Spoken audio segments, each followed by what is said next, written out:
Hello everyone, আজ তোমাদের সাথে একটা রিফিলিং ওয়ার্ক শেয়ার করব। তো আমার এই ক্লায়েন্টটা 20-25 দিন আগে আমার কাছে নেল এক্সটেনশনটা করেছিল এবং তারপরে আবার এসছে আমার কাছে নতুন করে রিফিলিং করতে। তোমরা অনেকেই ভাবো রিফিলিং করতে বোধহয় একদমই কোনো ব্যাপার না, পলিশটা তুলবে পরিয়ে দেবে, বাট না, পলিশটা তোলা না, এক্ষেত্রে কিন্তু আমাদের জেলেরও মোটামুটি 50% উঠে যায়।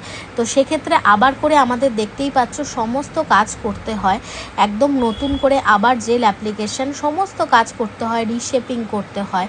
তো এখানে দেখো আমি প্রত্যেকটা কাজ করার পর এখানে নিউড কালারের পলিশ অ্যাপ্লিকেশন করেছিলাম এবং সাথে দেখো এখানে ক্যাটস আই পলিশ অ্যাপ্লাই করেছিলাম।